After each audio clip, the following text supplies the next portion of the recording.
welcome to the School of NBC and SSP. Today we have just one topic for you, very important. Indian National Congress, the INC. Indian National Congress, the oldest political party in India, which was founded in the year 1885. The oldest political party in India, right? 1885. So INC is going to be asked from the NBC point of view, right? It is going to ask from the NBC point of view. See, actually, it was Revolt, alright, a British man who founded the Indian National Congress. When it was founded, it was for a different reason, too important. When Indian National Congress was founded in the year 1881, 1885, it has a different reason, which I'm going to tell you. See, even though it is the oldest national political party in India, it was founded by a British. No. Yes, not by an Indian. Because of what reason? For what reason? For what reason? To act as a safety valve, which I'm going to discuss with you now.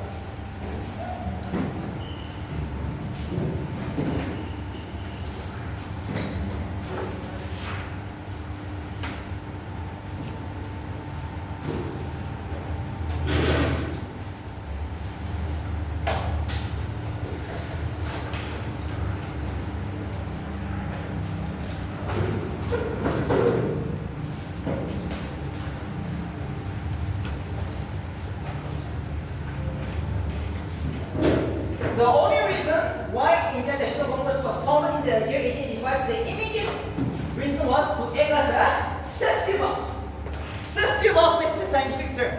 It's a scientific term. Safety valve means, if you see in the dictionary, it's a scientific term. It's a scientific term, which means protection.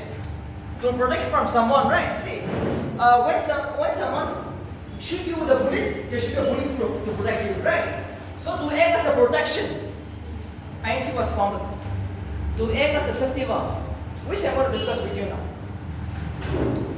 By 1885, the Britishers are rolling all over India. By 1885, the Britishers are rolling all over India. So see, the Britishers knows that we did not rule India by force. Something has to be given to the Indians.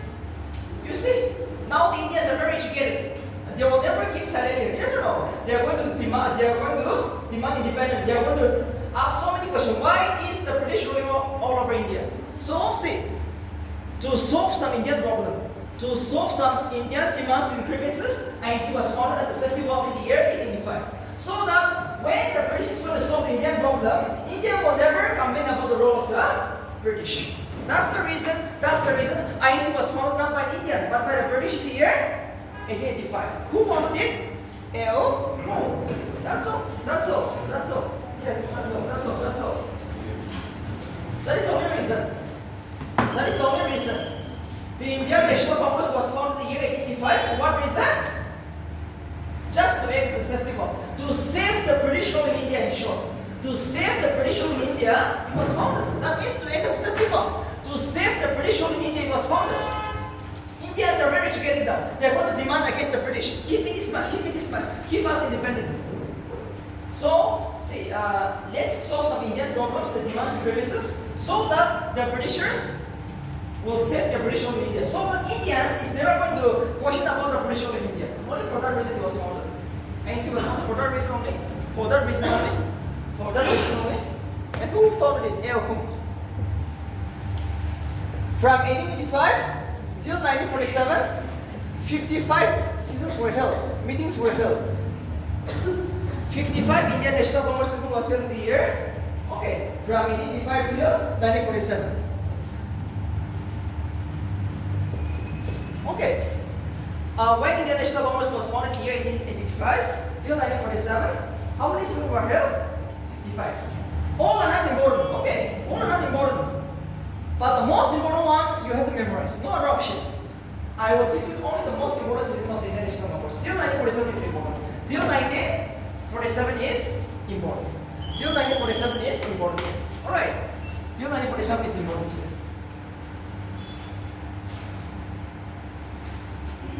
till 1947 is important.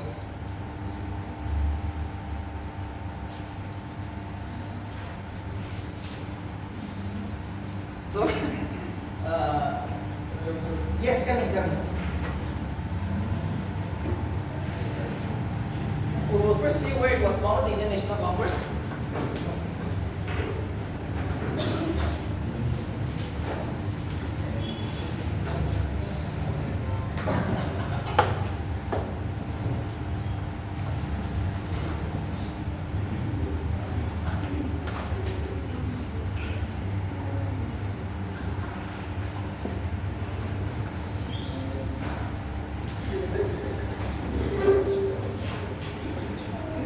Kokildas, Deshpal Sanskrit College. Indian National Congress was founded on 28 December 1885.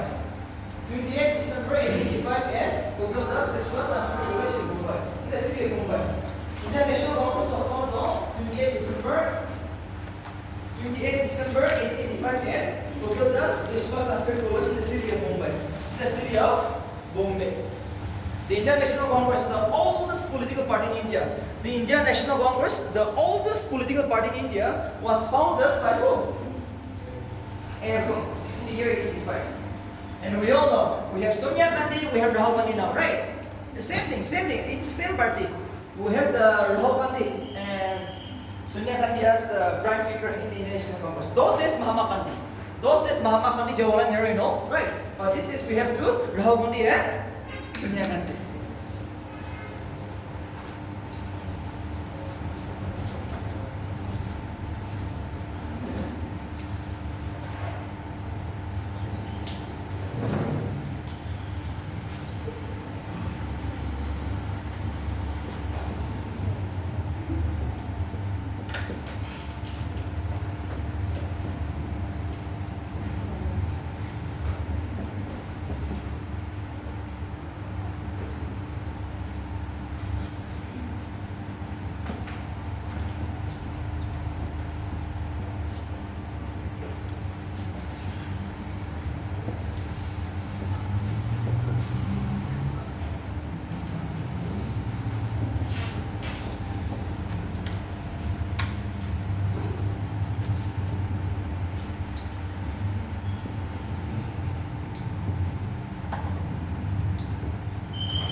Indian National Congress was founded in the year 1885. Okay, and the first session was held in Mumbai, second at Calcutta, third in Madras, fourth at Allahabad. These processes are doing important.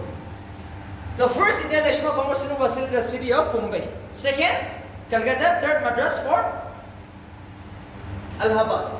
In the first, how many people attended? 72. In the second season, 436. In the third season, 607. These are the people who have attended to important. First, second, third is to important, and there is a reason. W.C. Banerjee is the first Congress president. Second Congress president is Dalabhai Naraji. Third is Bhanuddin Dayabji. Bhanuddin Dayabji is the first Muslim president. Very important. Bhanuddin Dayabji is the first Muslim president of Indian National Congress. And number 4, George Hill is the first English president of the Indian National Congress, which was held in the city of Allahabad. Which was held in the city of Allahabad. Right? Which was held in the city of Allahabad. Which was held in the city of Allahabad.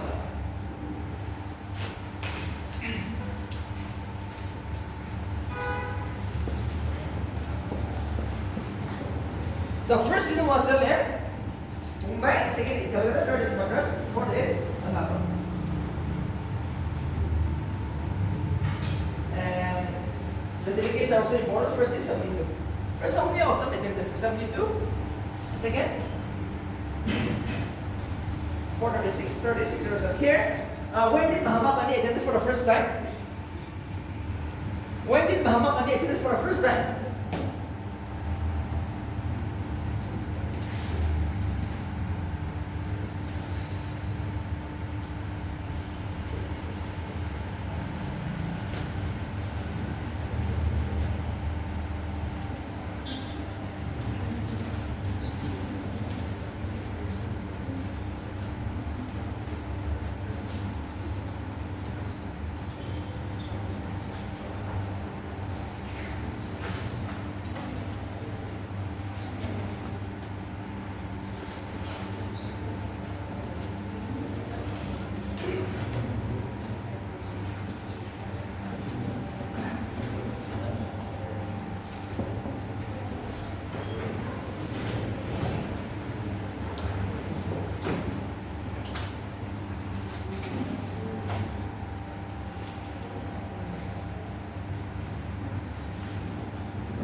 Uh, 1889 was in the city of Bombay. William Woodberg. William Woodberg is the second Englishman to become the president of Indian National Congress in 1889, which was in the city of Bombay. 1819 was in Calcutta, city of joy, Calcutta. Firozshah Mehta was the president. The first lady to address the Indian National Congress is Kadambani Ganguly from Bengal. She's the Bengali lady. Alright. The first lady to address the Indian National Congress is Kadambani Ganguly in the year 1890, which was in the city of Calcutta. And the president is Firozshah Mehta. Firozshah Mehta. Kadambani Ganguly, very unique, too important, because she's the first lady to address the Indian National Congress, which was here in the city of Calcutta, 1890.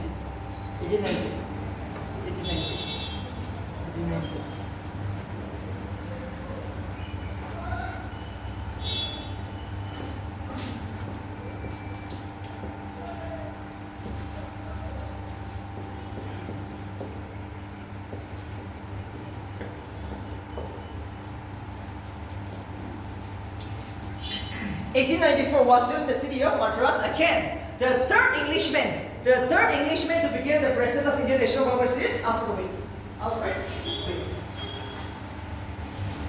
The third Englishman to become the president of Indian National Congress is Alfred Wade.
'86 was in the city of Calcutta. Very much important. National song, Vande Mataram. National song Vande Mataram was sung for the first time. 1896, which was in the city of Calcutta. And the president is Rahimullah Saini. Rahimullah Saini is the president who presides over this meeting. And national song was sung for the first time by Rabindranath Tagore. Yes, sir. Vande Mataram, who composed it? National song was composed by. Yes? No, he's the man who sang. Rabindranath Tagore is the first man to sing a national song for the first time. It was Bankim Chandra Chatterjee. You are confused with national anthem, alright? Yes, it was Bankim Chandra Chatterjee. Who composed the national song? Yes or no? Bankim Chandra Chatterjee. It is Bankim Chandra Chatterjee who composed the national song of India. But who sang for the first time? It was Rabindranath Tagore. Okay, it was Rabindranath Tagore who sang the national song for the first time in the city of Calcutta, 1896, in the city of Calcutta. Rahimullah Saini, the president, who presides over this meeting, too important, who presides over this meeting? Rahimullah Saini, Rahimullah Saini, Rahimullah Saini, Rahimullah Saini, Rahimullah Saini.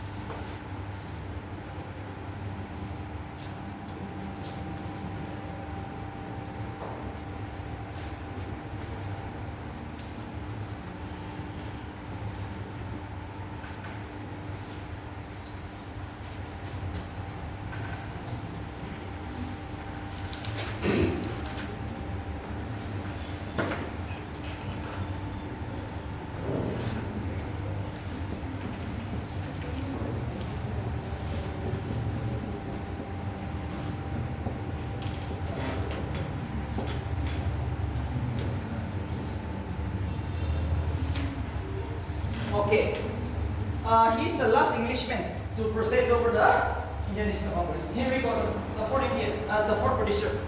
1904, which was set in the city of Madras. Sorry, in the city of Bombay. 1904 was set in the city of Bombay. Henry Gordon, he's the last man to preside over the meeting.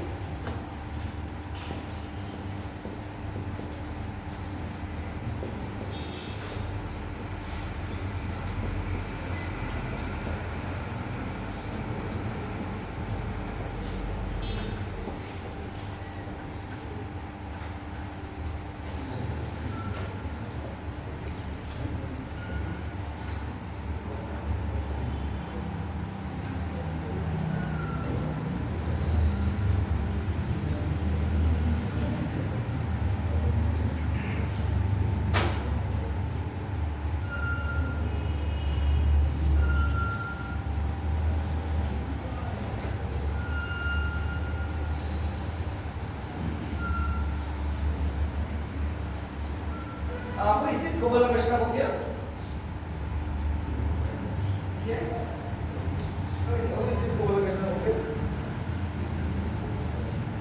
Yes, he's the political guru of Mahatma Gandhi, the father of the nation, right? He also became the president of the Indian National Congress one time, 1905, which was held in the city of Benares in Andhra Pradesh. Indian National Congress spoke of the goal of Swadeshi. The slogan of Swadeshi was adopted in this. The slogan of Swadeshi. Swadeshi means we will use only Indian products. We are Indians. We will use only Indian products. Indian for Indians. Indian for Indians. Indian for Indians. Indian for Indians. Indian for Indians. Indian for Indians.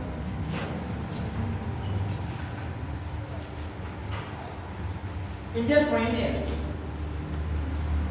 Swadeshi, too important. Swadeshi's slogan was taken up in this season. Too important, it was last once. Okay, it might be repeated this year. 1905. Swadeshi means Indian for Indians. You will use only Indian product as an Indian.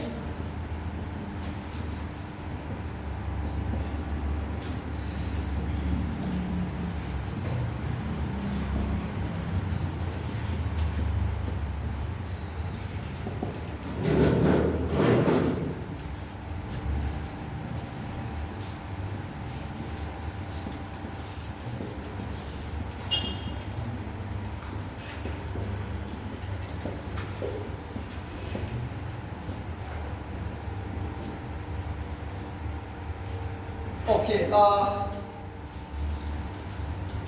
1906 was held in the city of Calcutta. Okay, and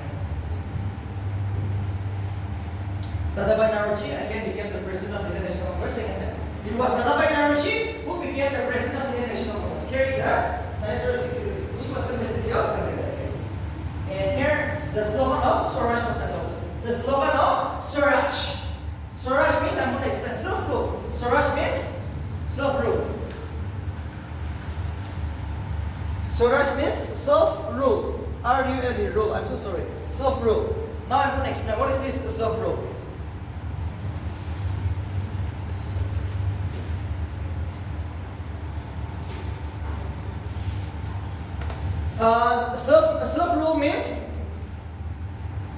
Self-rule means you will still be under the rule of the British, but give us some freedom. Give us some freedom. Okay, what kind of freedom? It may be social, it may be political, it may be cultural freedom. We will still live under the British, but give us some autonomy, just like a state. No, Nagaland is a state with the Indian.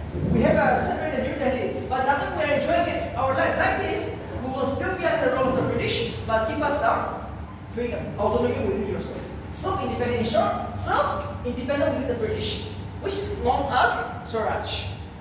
Till 1906, this was a demand of the Indians towards the British. This was a demand of the India towards the British, which was adopted at this season, 1906, in the city of Calcutta. In the city of Calcutta. The city of Calcutta.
Was still in the city of Surat, which was presided over by Rashbihari Ghosh. Rashbihari Ghosh.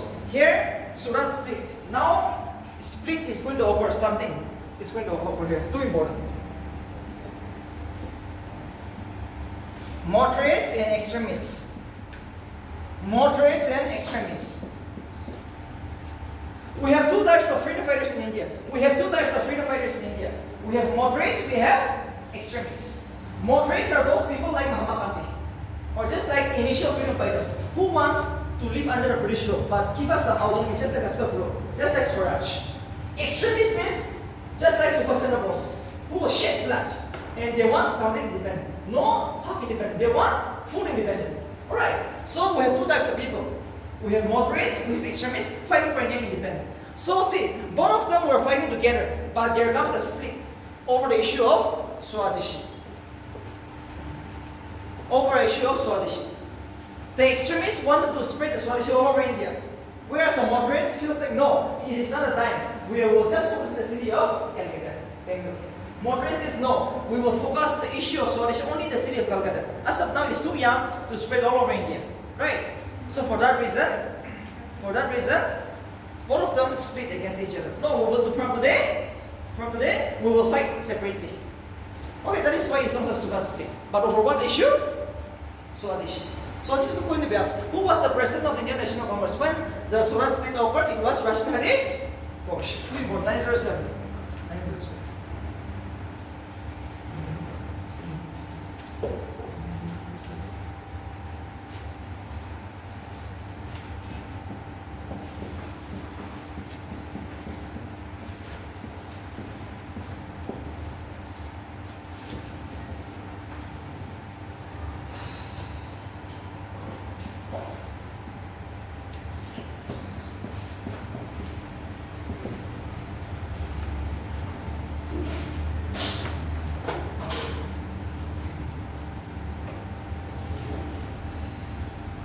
Nightingale was killed in the city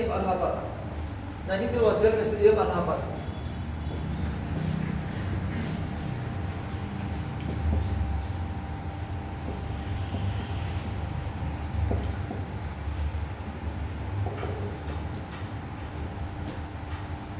1910 was still in the city of Allahabad.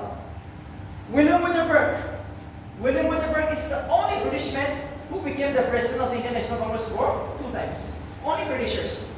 Only Britishers who became the president of the Indian National Congress 2 times is William Winterberg.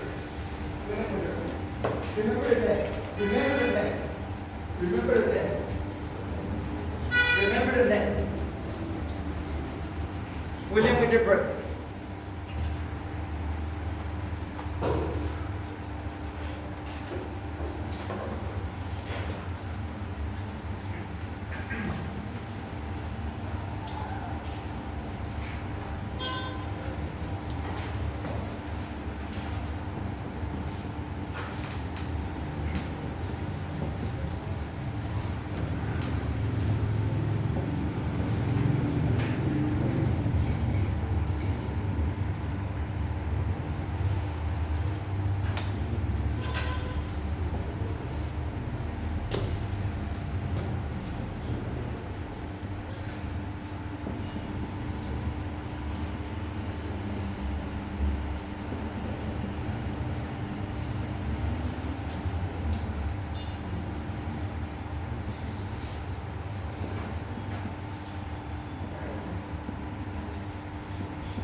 Was also held in the city of Calcutta. This is too important. Here, the national anthem was sung. National anthem, Janagana Mana, was sung for the first time by Sarla Devi Chaudhary. Sarla Devi Chaudhary, she was the lady who sang it for the first time. Sarla Devi Chaudhary.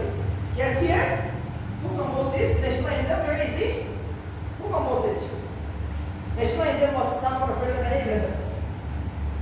Who composed it? Yes. It is here. Yes, here. Mama Gandhi? Yes, yeah. Jawaharlal Nehru? It was? Rabindranath Tagore. Yes, it is Rabindranath Tagore. It is Rabindranath Tagore. Who composed it? And it was sung by Sarla Devi Chaudhary. Sarla Devi Chaudhary.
Uh, 1916 was in the city of Lucknow. Why too important? Unification of moderates and extremists. Moderates and extremists were united now. Even though they were disunited over the issue of Swadeshi. Now that fasting has gone. That fasting has gone. Moderates and the extremists has come together. That is why Lucknow season of 1916 is too important. I think this was the first season where Mahatma Gandhi also attended. Yes or no? Mahatma Gandhi also attended the 1916 for the first time. Lucknow season, right? December season. Lucknow season. It was here Mahatma Gandhi also attended.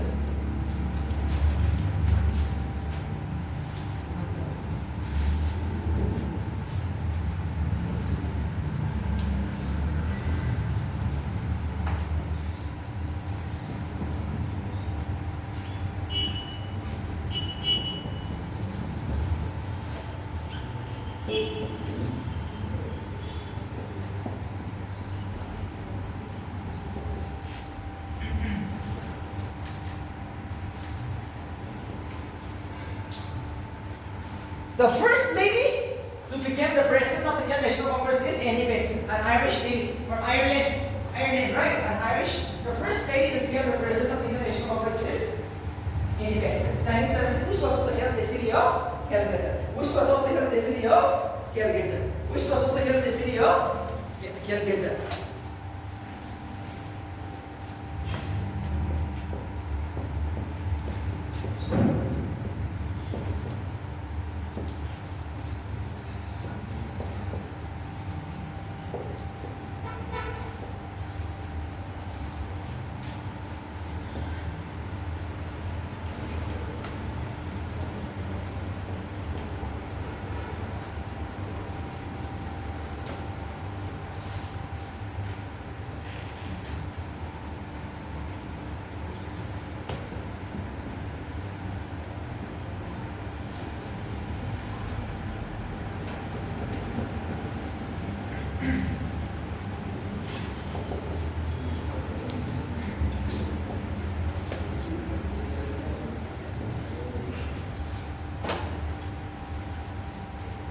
Non-cooperation movement was adopted, and this is 1920,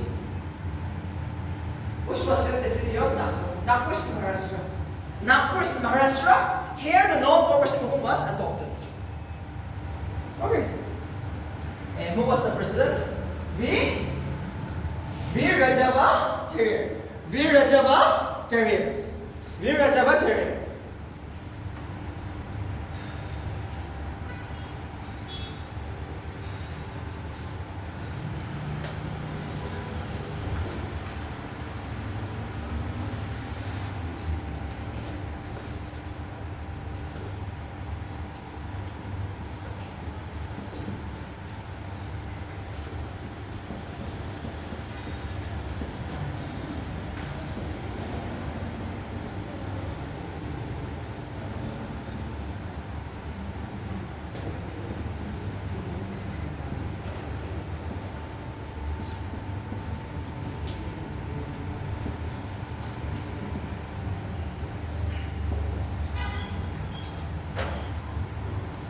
Uh, 1921 was in the city of 1921 was in the city of Ahmedabad. C.R. Das was the president, but he was unwell. So Hakim Ajmal Khan became the first acting president of Indian National Congress. It was in the city of Ahmedabad. C.R. Das was not feeling well, so there is one person who presides over its meeting, Hakim Ajmal Khan.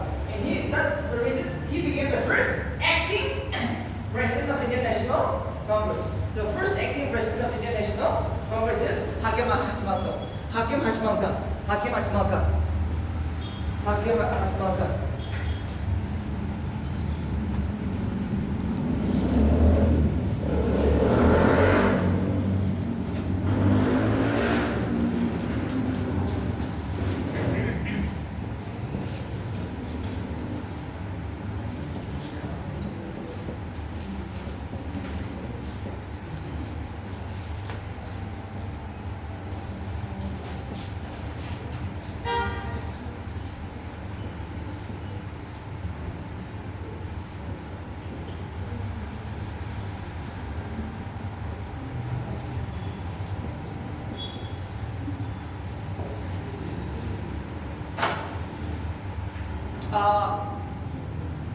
Maulana Abdul Kalam Azad,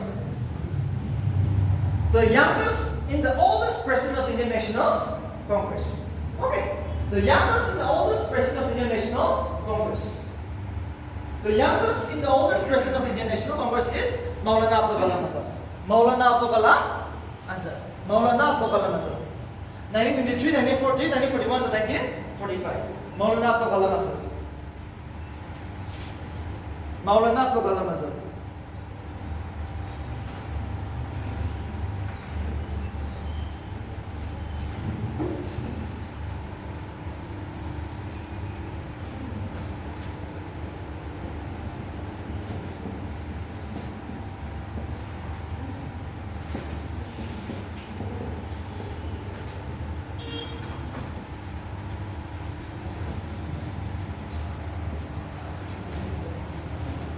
Uh, 1924 was in the city of Calcutta, in Karnataka.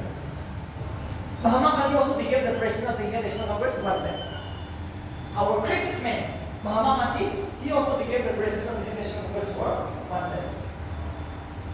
Okay, so he was in the city of Calcutta, 1924. Only one day. The father of the nation, the greatest man of India, only one that will come, 1924.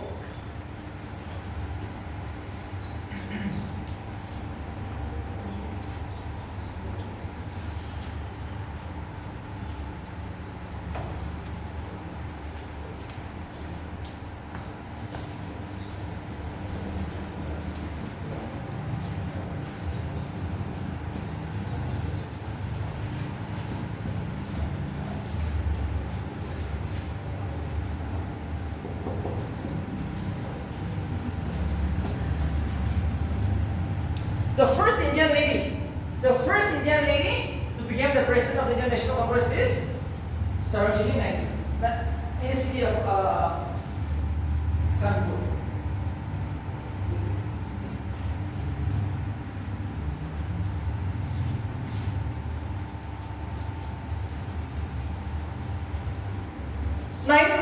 Was held in the city of Kanpur, and Sarojini Naidu is the first Indian lady woman to become the president of the Indian National Congress. The first Indian lady.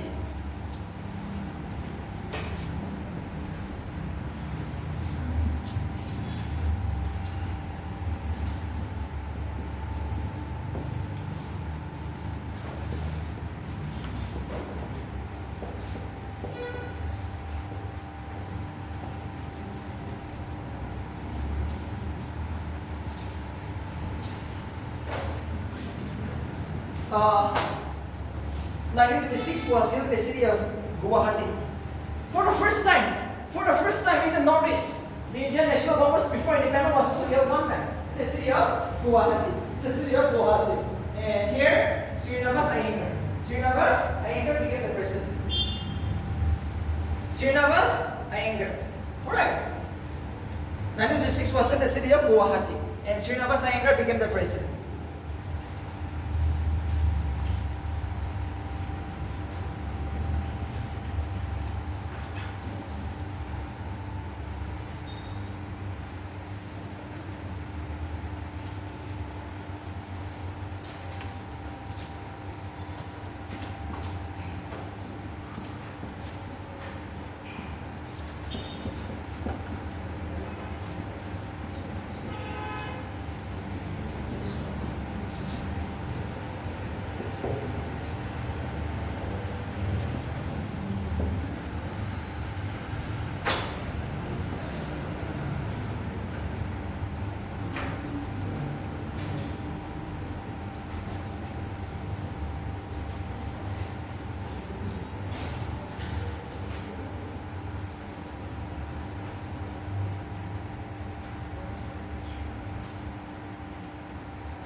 In 1929 was in the city of Lahore. Right. And here, what has happened is that instead of Swaraj, we will fight for Borna Swaraj, complete independent. See, Swaraj was also not given back to the Indians. Since you are not giving me even Swaraj, we will fight for total independence. Borna Swaraj. Borna Swaraj means total independence. It was in the city of Lahore, 1929. It was in the city of Lahore, 1929. Complete independent. Borna Swaraj, Lahore. Too important.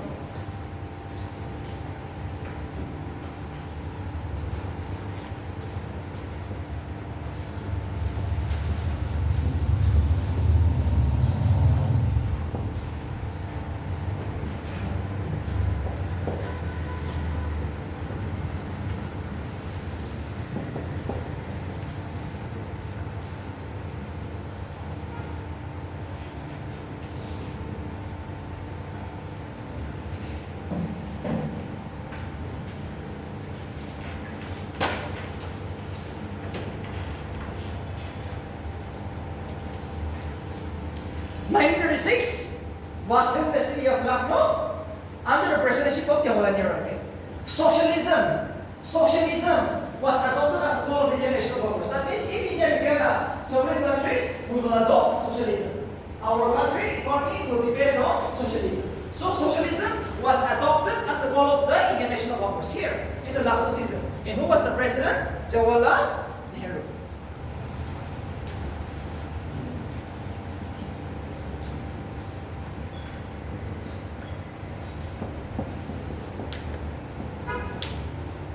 The only Indian National Congress which was held in a village is the Fifth season. Again, same man, Jawaharlal Nehru, he became the president. He became the president. Jawaharlal Nehru. Fizpur. Right. 1937. This was held in the city of Fizpur.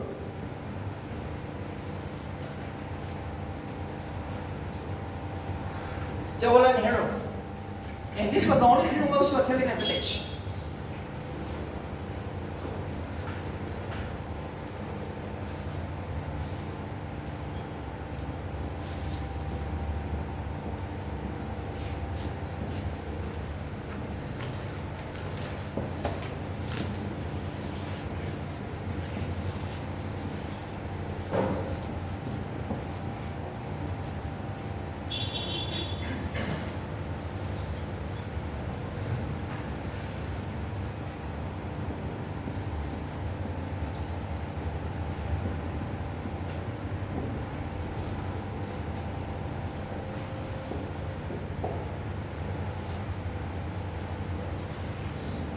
1939, in 1938, 1939 was in the city of Arapuni and Tripoli.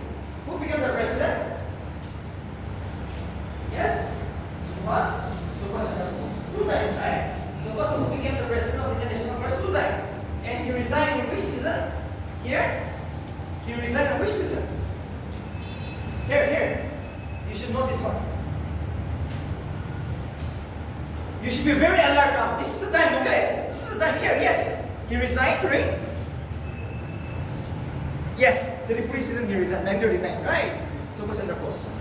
Then he formed an organization known as? Right after he resigned. Here, yes, it is? Forward Bloc. Yes, Forward Bloc for the liberation of India. To get freedom, right? That's the reason. That's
1940, we all know, was still under the presidency of Maulana Abdul Kalam Azad, right? The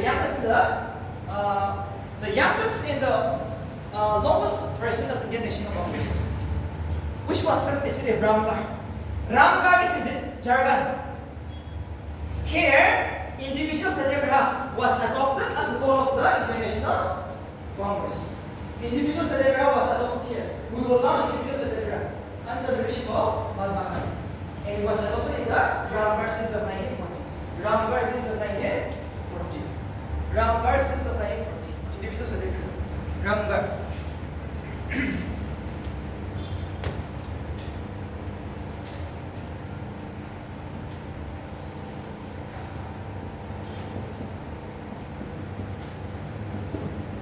Another question you can expect here.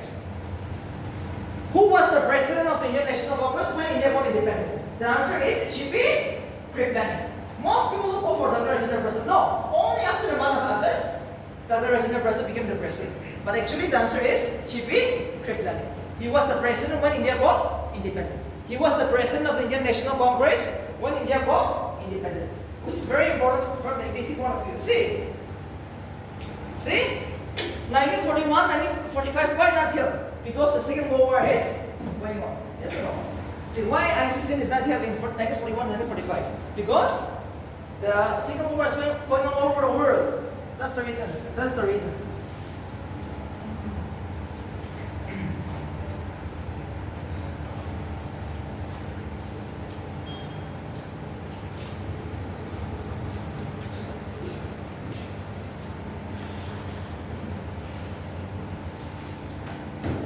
We'll take a short break.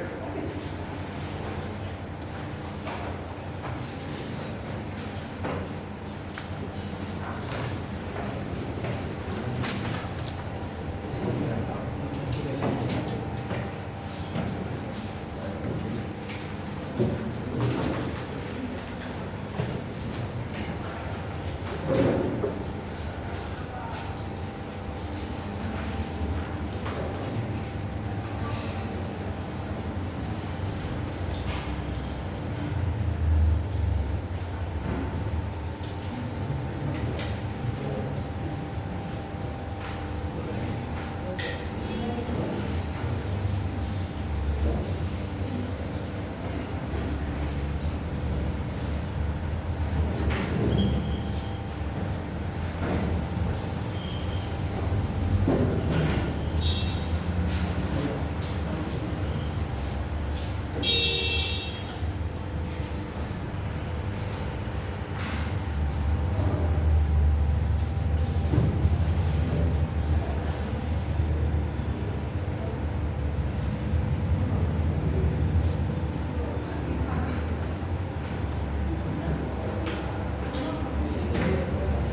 Modern history is more like relatable.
the last topic for you will be the Revolt of 1857.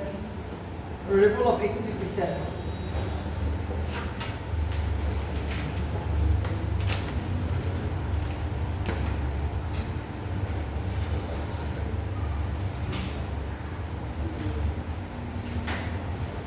So many reasons. Okay.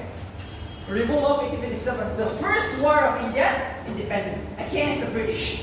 Entire Indians against the British. Revolt of 1857.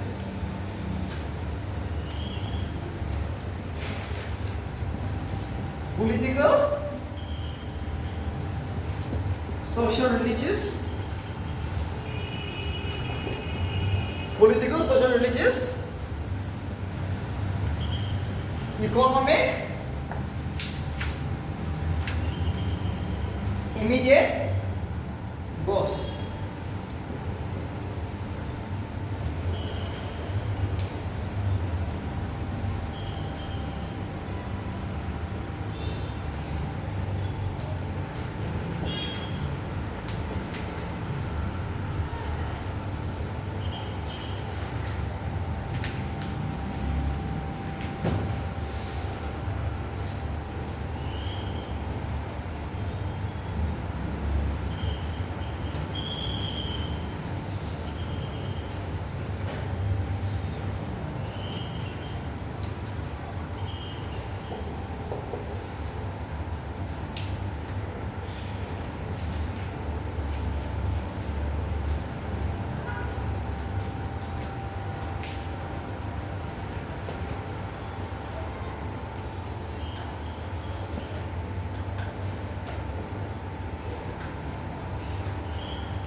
We have political goals, we have economic goals, we have social religious goals, we have immediate goals for the Revolt of 1857.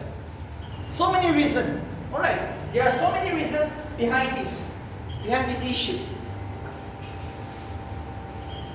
So, political goals here, I'm going to discuss two things. Doctrine of lapse.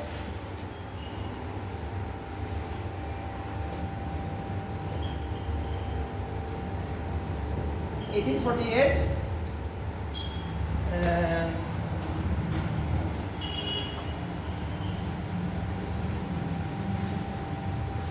subsidiary alliance, which I'm going to discuss with you today. There are so many reasons, but political goals, if NBC asks you the means, write two reasons: doctrine of lapse and subsidiary alliance. These are the two reasons which caused the Revolt of 1857. These are known as the political goals. These are known as the political goals. So let's see the situation. What is the problem? What is all about the doctrine of lapse? Doctrine of lapse is a policy which was introduced by Lord Dalhousie. Lord Dalhousie.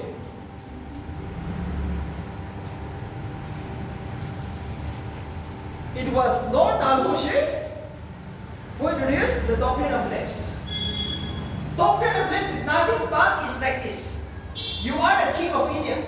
You are the king of India in one area, right? Maybe in Maharashtra, maybe in Gujarat, any other place. If you die without a son, your property, your land, everything will go to the British, which was a very big insult to Indians. You see? Doctrine of lapse means it is a policy which is introduced by Lord Dalhousie. Under this, the British announced that if from today onwards, if any person dies in India, if the king doesn't have a son, his adopted son will never become the king. All the property, the land, the areas will be taken over by the British automatically. So now you're losing your land, everything, right? So it was a big insult. This was a bigger insult to Indians. That was the doctrine of lapse, which was introduced by Lord Dalhousie in the 18th century. Subsidiary lines, it was exactly 1798, okay? Subsidiary lines was introduced by Lord Wellesley. Lord Wellesley.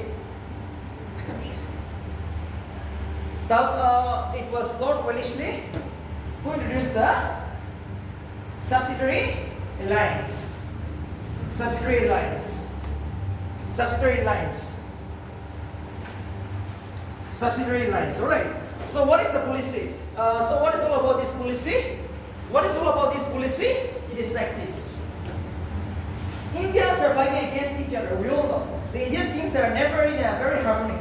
No one likes Bengali king is against the Rajasthan king. Rajasthan king is against Gujarat king. They are fighting against each other. You know. So the British came to know this situation. So it was not policy. A very clever person of the British. He introduced the subsidiary lines. What is this? Alliance is a partnership, right? A partnership which you have to sign with the British. Any Indian kings who sign partnership with the British will be protected by the British during the war against the Indians. Suppose the Bengal king joined the subsidiary lines. Bengal king is going to be protected by the British. They will give you soldiers, 5,000, 10,000 soldiers to fight against the other Indian kings. But the worst thing is that you are automatically losing your freedom. Now, if you join the subsidiary lines, your land, your soldier, everything comes under the control of the British. Which is directly, they are taking over it. Yes or no? Which is a very indirect way of taking over your land. And this was a bigger insult with Indians. Many Indians have joined this, either by force, by consent. So, this is the political cause. Now more land, more area is taken over by the British now. Every Indian land is taken away by this policy. So this is the political cause. Which caused the revolt of 1857.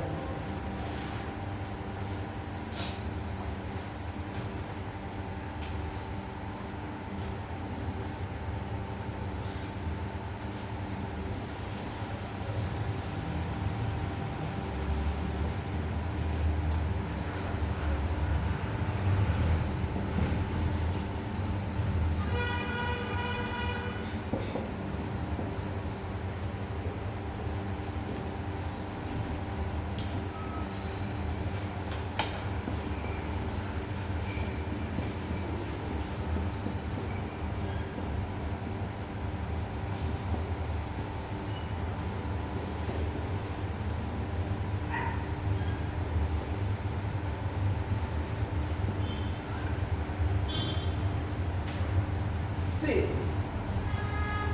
sati system. Sati system is very common among the Hindus, right? Sati system, child marriage is very common among the Hindus. It's a social prestige for the Hindus. Polygamy is a prestige for the Muslim. They consider it is a right. But unfortunately, the British abolished all this.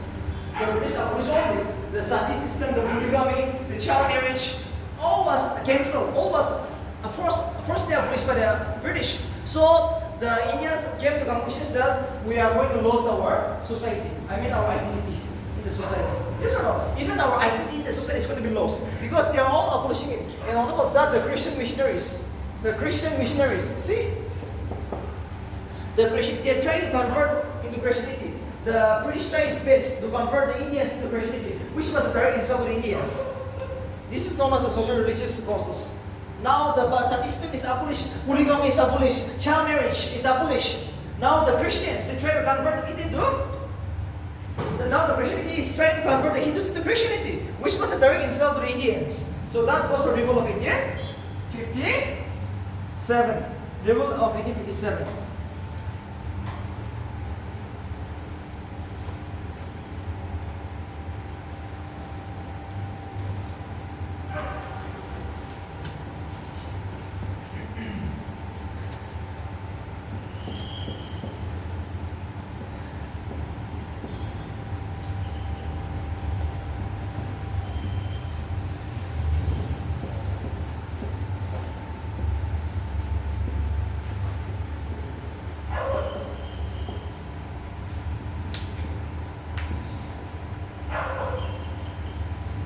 Trade of wealth means every Indian raw materials is taken away to British. Raw material can be in the find of the crude oil, yes, diamond, gold, every raw materials is going to British.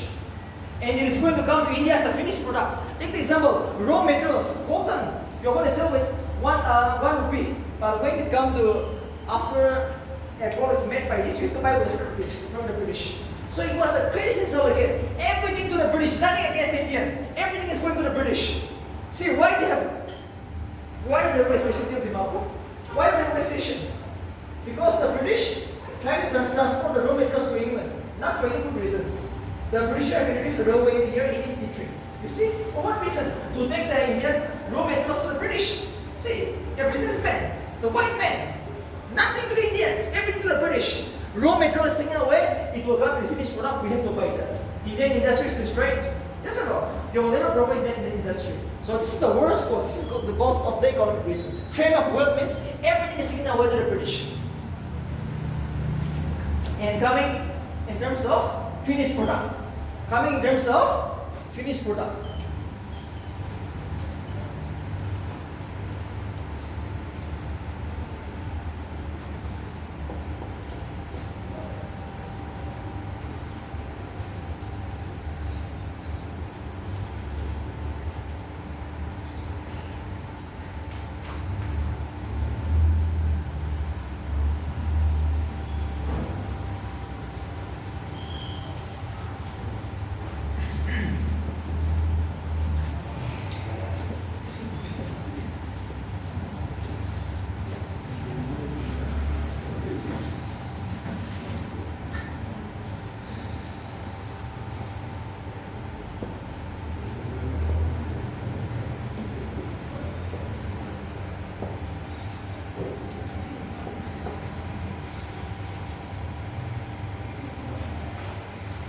Next is the military course, army.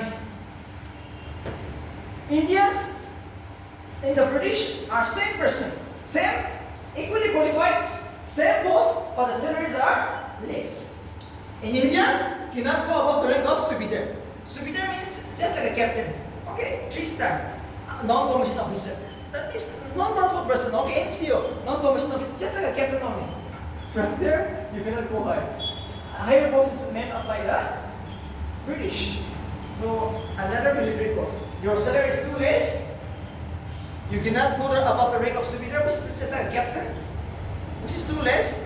Salary is too low, and you have to serve overseas. And according to the Hindus and the Muslim, it is an insult to serve overseas. That means you have to go outside India. That was an insult. You have to travel by sea, no, and serve in the other mainland, other country. It was an insult to Indians and the British. It was an insult for the Indians. Hindus are supposed to be Muslim. See, under the religious law, the Indians should never go abroad to serve there, right? But the British has introduced a policy where you have to serve overseas, which is never like what Indians in the Muslim. So this was the revolt of 1857. Very insult, right? Too much, too much. This is too much. So this all led to the revolt of 1857. Now the immediate cause. Immediate cause.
Okay. Immediate cause, okay. Immediate cause of the revolt of 1857. Actually, the revolt of 1857 was fixed on May 31st, 1857. But it was over before the actual date. The revolt of 1857 was secretly fixed by Indians on May 31st, 1857. May 31st, May 31st, 1857. But it occurred before the actual date. When did the revolt break out? 29 March 1857. Mangal Bande. Mangal Bande. Now we will see the situation. What was the immediate cause here? What was the immediate cause here? What was the immediate cause here?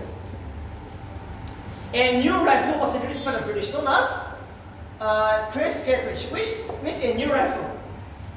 A gun, okay? A new one was introduced by the British. And there was a rumor that, see, you have to bite once to load the rifles, okay? You have to bite once. To load the rifles, you have to bite once, by your date. And it was believed that to bite that inside the cartridge, it was made of the fates of all the cows in the pigs. And cow is a double to the Hindus. And for the Muslim,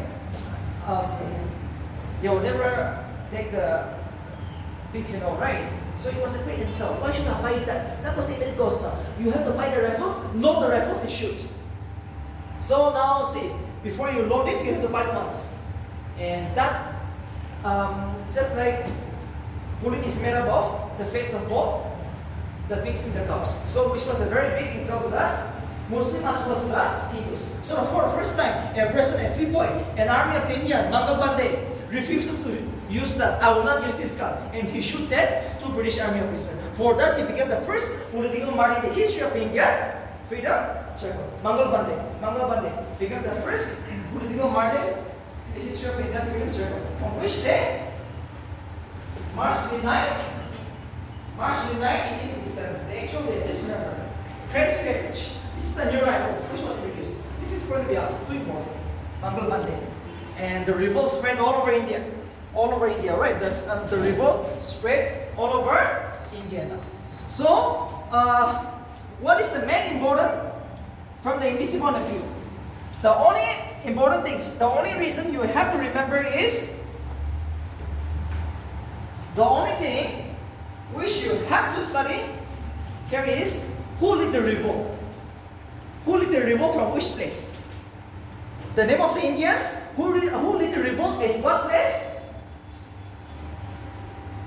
And the name of the British, who killed the Indian revolt?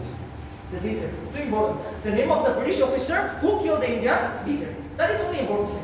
If this is never conducted narrative, in the maths you will get political causes, economic causes, okay, you will describe your own, give your own answer. But in the prelims, they will only ask who was the Indian leader at Delhi, and who was the person who shot the Delhi leader. Indian leader who was shot by the British officer. Both of them is going to be asked. Either the British officer or the Indian leader who led the revolt. Alright? Because I'm the leader, now the British is going to come and kill it. And there should be some British officer. So which you have to remember. See, it's an all-India movement. For the first time, it's an all-India movement. But unfortunately, it was the Indian who lost the war. The revolt of 1857, it was a failure. It was the first war of Indian independence. It laid the foundation. Yes!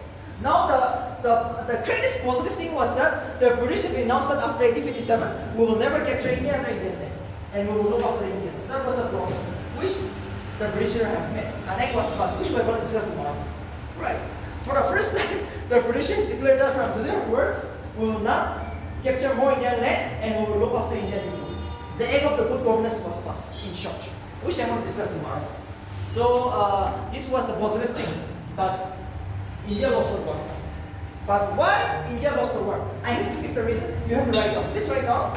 Why the revolt of 1857 ended in a failure? Number one.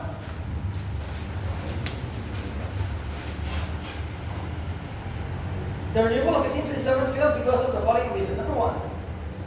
The revolt of 1857 failed because of the following reason. Number one. Lack of coordination in a central leadership. Lack of coordination in a central leadership. Lack of coordination in a central leadership.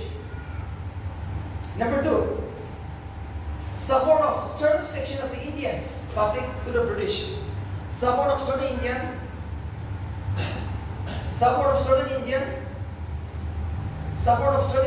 to the British. Lack of resources. Next is lack of resources. British military might. Lack of resources. British military might. Support of certain Indian section to the British. Support of certain Indian section to the British. Lack of resources. British military might. British military might.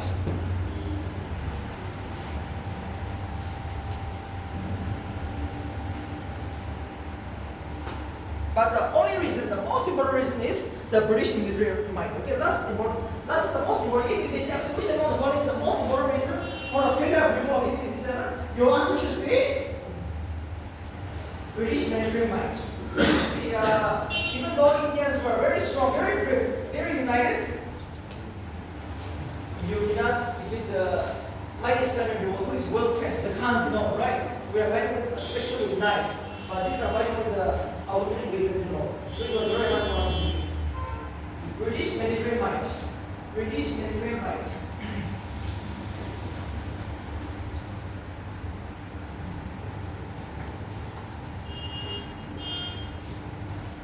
Support of Southern India to the British. Support of Southern Indians. Support of Southern Indian. Support of Southern Indian section to the British.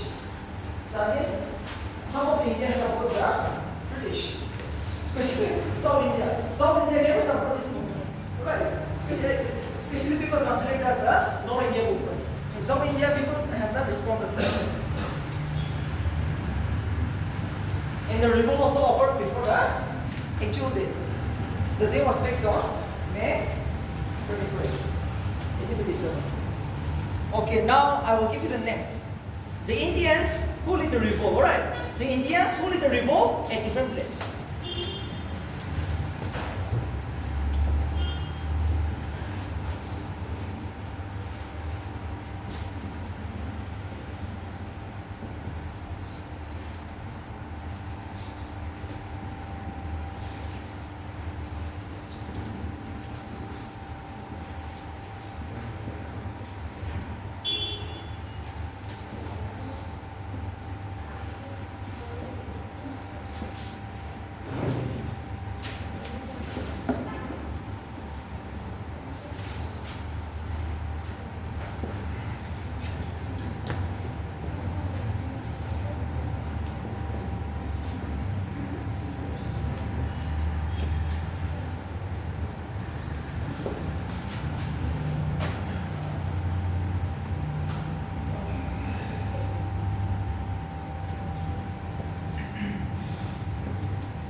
Delhi General Bakgan, Kanpur Anna Sahib, Chanshirani Lakshmi Bai, Bagpat, Shamal, Bihar is Umar Singh, Lucknow is Begum Hasrat Mahal. Begum Hasrat Mahal. These are the Indians who lead the revolt of 1857. These are the Indians who lead the revolt of 1857.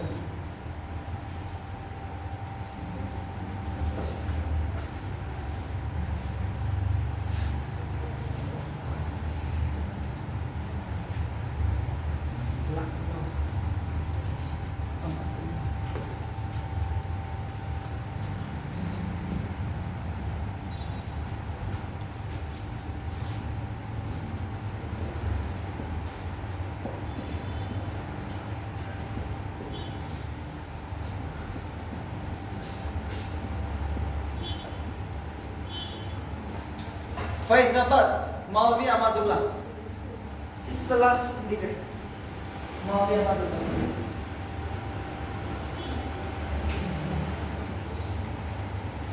These are the Indians who lead the revolt, right? These are the Indians who lead the revolt. You better come to the first page. Okay? You better come to. If you are able to hear properly, please come here. Or if you can't see properly, this is the best place. You sit. Maulvi Ahmadullah. Maulvi Ahmadullah.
Lieutenant Hodgson, Lieutenant Willowpoint. Lieutenant Hodgson, Lieutenant Willowpoint. John Nicholson. Jamshid, huge rules. Benares is Colonel James Down. Lucknow, James O'Craft, Brigadier Enlist. Henry Lawrence, Hugh Wheeler. Kanpur, Sir Hugh Wheeler, Colin Kimball. Delhi, Lieutenant Hodgson, Lieutenant Willowpoint, John Nicholson. Jamshid was led by Hugh Wheeler. These are the British. These are the British who lead the revolt, who suppressed the revolt, right? They're the one who killed all the Indians now. Rani of Jamshid, yes. Or just like see, when we're seeing the Muslims, not saying that they all were killed by this people. So these are people. These are important things. These are the issues.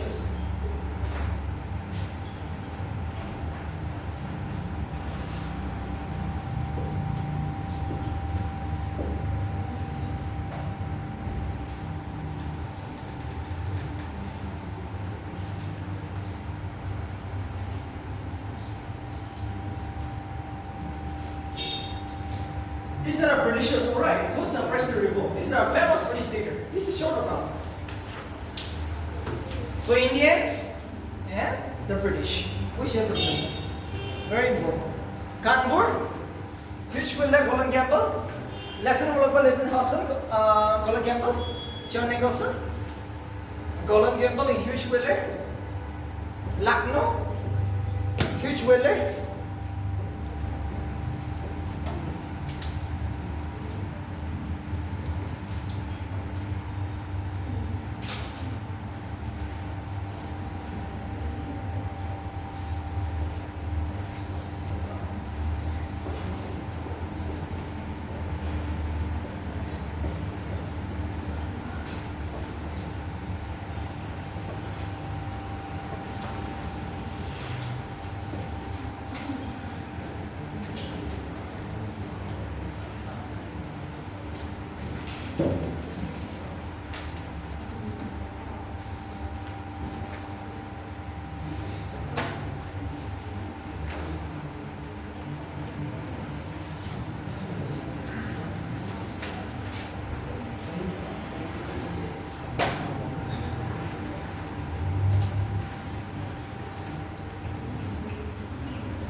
Important boxing commissions.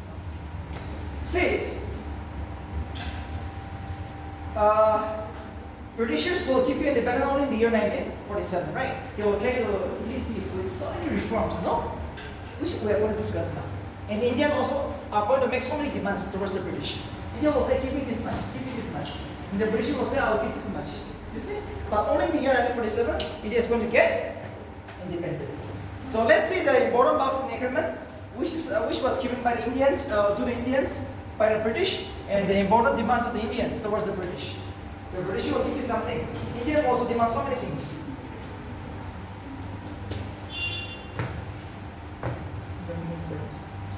Lucknow Buck.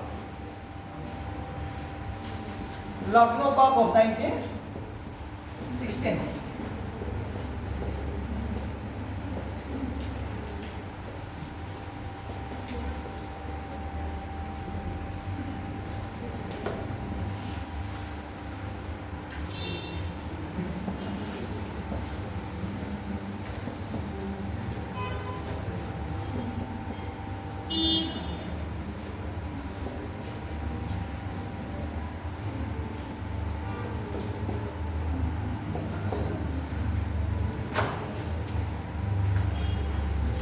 Lucknow Buck was signed in the year 1916. What is all about this? It's an agreement between the Hindus and the Muslims. It is an agreement between the Muslims and the Hindus. Hindus means International Congress.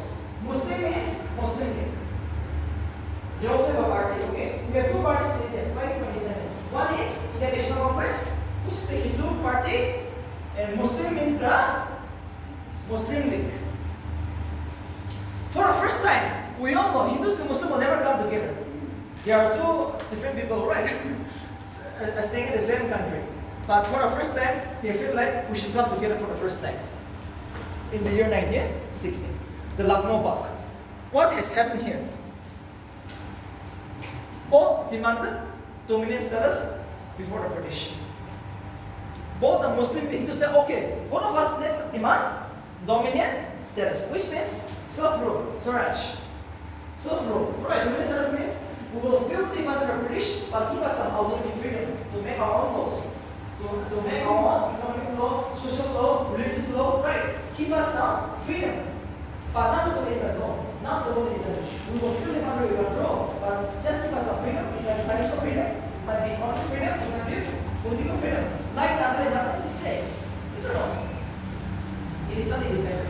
So that is the demand of all the Indian Muslim and the Indian Hindus. Muslim League in the Indian National Congress.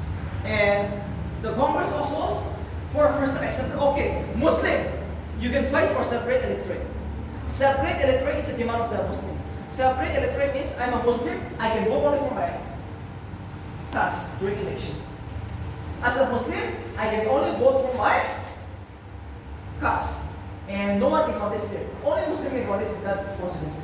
In Nagaland, anyone can contest it. Yes or no, in India? In India now, anyone can contest. You might be Muslim, Hindu, anyone. But no, they want reservation, that means. Only Muslim for Muslim. Muslim can vote only for Muslim. Muslim area can be contested only by Muslim people. So, separate electorate means, in election, in every election, Muslims should contest separately. And only Muslim can contest in that area. And Muslim can vote only for the Muslim. So which was for the first time accepted by the Indian National Congress. Mahatma Gandhi is totally against this, but for the betterment of the country in general, okay, you can fight for separate electorate for the first time. So this was the agreement, which is inside the 1916 Lucknow Buck. Dominion status and separate electorate. That's all. That's all.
Simon Commission, another commission which we are going to discuss now, the Simon Commissions. Simon Commission is a British commission which was appointed in the year 1927 in the city of London. This commission was appointed by the British in the city of London on November 8, 1927. Alright, in the city of London. Simon Commission was appointed on November 8, 1927 in the city of London by the British. It is considered a white man commission. Simon Commission is also known as the White Man Commission. It is also known as a White Man Commission. So now, it is a commission which was appointed on November 8, 1927. It arrived from the city of Mumbai in the year 1958. It arrived in the city of Mumbai in in the year 1928, landed in the city of Mumbai, and published its report in the year 1930. And it made a recommendation, it published a report in the year 1930. But for what reason was it appointed? There should be some reason, yes or no? It will never come. Simon Commission was appointed in the year 1997 in the city of London, came to India in the city of Mumbai in the year 1928, published its report in the year 1930 in London. But for what reason? 1957. What is going on? Total independent movement is going on in India. By now, Mahatma Gandhi is launching the biggest movement in India. We want freedom. So the British also come to the conclusion that something has to be given to the Indians. Yes or no? Now independent movement is going on all over India. So the British came to the conclusion that we cannot rule India by force. We cannot rule India by force. Something has to be given to the Indians. For that reason, Simon Commission was appointed in the year 1957 to give some constitutional reforms. Why it was appointed? To give some constitutional reforms to the Indians. Not independent. Not independent, but to give some constitutional reforms. Some autonomy. India as a nation totally rejected Simon Commission.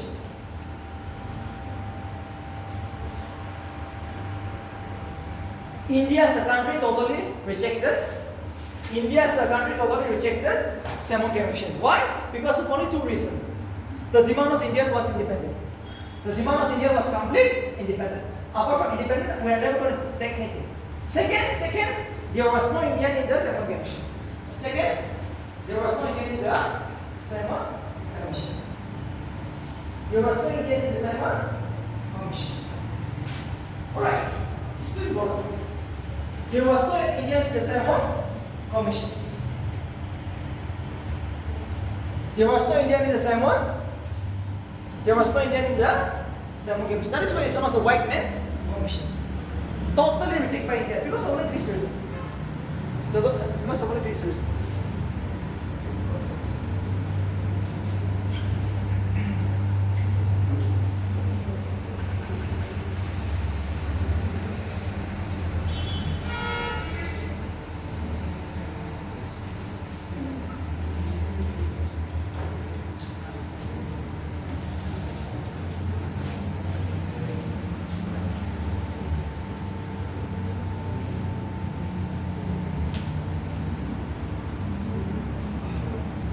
India totally rejected Simon Commission because of this reason.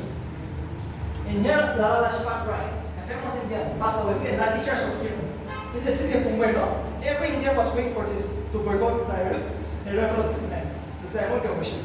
And the chairman was Sir John Simon. There was one chairman here who was known as the Sir John Simon. Seven members. The Simon Commission consists of how many members?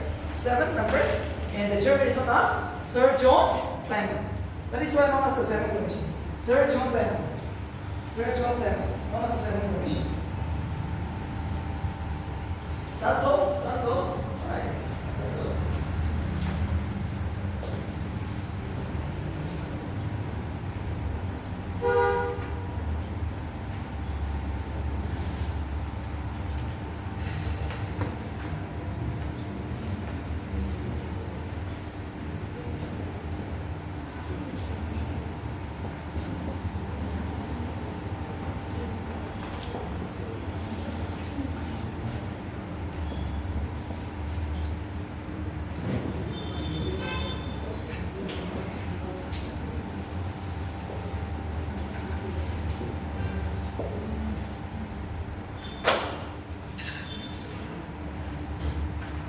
Another report, Nehru report. Nehru report means Motilal Nehru, okay, the father of Jawaharlal Nehru. Motilal Nehru report means Motilal Nehru. And Motilal Nehru is the father of Jawaharlal. He was an Indian, a Congress leader. He demanded the words of British. Give us this much, or else I will launch a civil disobedience movement. Motilal Nehru is an Indian National Congress leader, and in the month of August 1923, he came up with a report known as the Nehru Report. Now, this is the demand which the British had to give to Indians. This was a demand which was made by India towards the British. So let's see what are the demands which made the Nehru Report. Nehru Report was published in the year 1928, August 1928. Hero Revolt, 1928, August 1928. Mobile cities, alright, mobile cities increment.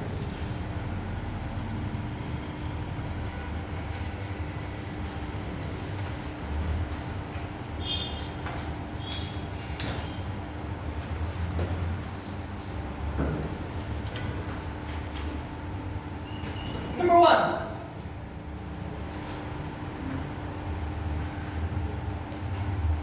Dominance status. The demand for the Nehru report. Number one. Dominance status. Dominance status. Dominance status. Number two. 19 fundamental rights. 19 fundamental rights. First is dominance status. Number two is 19 fundamental rights. 19 fundamental rights. Dominance status. Full protection to cultural and religious interests of Muslim. Full protection. Full protections to cultural and religious interests of Muslims. Full protections to cultural and religious interests of Muslim. Full protections to cultural and religious interests of Muslim. Dominance status. 19 fundamental rights. Full protection to cultural and educational interests of Muslims. Complete dissociation of state from religion.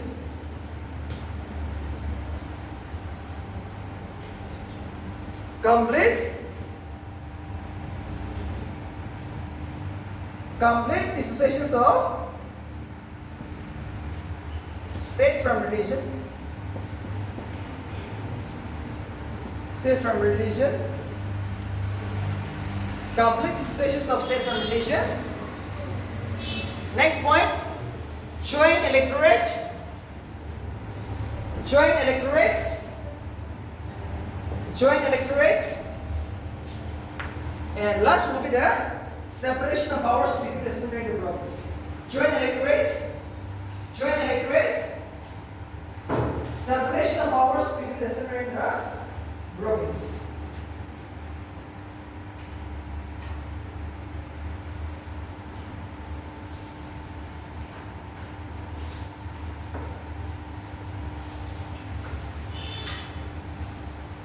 Joint electorates, complete dissociation of state from politics or from religion,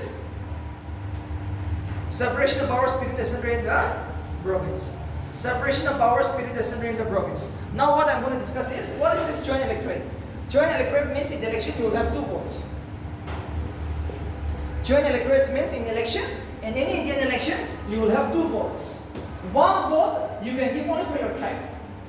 If you are Muslim, you can vote only for Muslim. But the other one vote, you can vote for any person you like. Right? In joint electorate means you have two votes in every election. One vote you can vote for your tribe, only for your tribe. But the other you can vote for anyone. The other you can vote for anyone. So this was the demands of Jawaharlal Nehru. And dominance status means we all know it means self-rule, self-independent, right? Dominance status. We're all demanding this. Dominance status. Till now, till 1928, we're just demanding dominance status. Today we will stop here. Right? We will stop here. You study very hard now. Tonight the result is going to be out. Okay. So after 1 month, the result is going to be out. After 1 month, next month, in the month of by September 15th, we will take the result. Right? So this is the best time for you. This is the best time. I'm telling you. I'm telling you. This is the best time. And one more thing. Your attendance. Your attendance is too important. Now today around 25 of you came. 25 is absent. 25 is absent now. Right. Many of you will go in personally. You will have a meeting for this reason. If you are fortunate, if you are looking for this government job this year, this is very much possible. This is very much possible. By now, how many months? 8 months, right? After 8 months. By now I know. Coming plus every day, just 15 to 20 questions you already know. And how much you know? How much you want again? Just 20. Just another 20, which means another just 30%. You just have another 20% to study. These 2 months, no? Within these 2 months, you have to another 20 questions. This is very much possible. This is very much possible. By now, it does, you know, it does 15 to 20 questions. It does basic to 20 questions. You just need another 20 questions. I'm telling you. 40 is a bus mark. 40 is a bus mark out of 100. 40 is going to be a bus mark. Alright. for you, this is for you, this is for you. I really want you to practice and very much possible. You might be Aus, you might be Angami, you might be the Pongyang. That's all. We are here to get a job. We are here to get a job, and which is very much possible. Job is very open. NSSP advertisement is coming out within 1 month. MPC also coming out within 1 month. Now it's the time of the exam. After these 60 days, you have to go for exam. And for that, foundation is history. History, Nagaland, politics. History, Nagaland, politics. And maths and all. Maths from Monday, I'll give you for 1 month. Okay, maths 1 month, full month we will give you. And 1 hour will be on Nagaland. Every day 1 hour is on Nagaland. Alright. And we are going to change your timing. Your timing is it? Your timing is at 1 to 4. Alright, for the first time.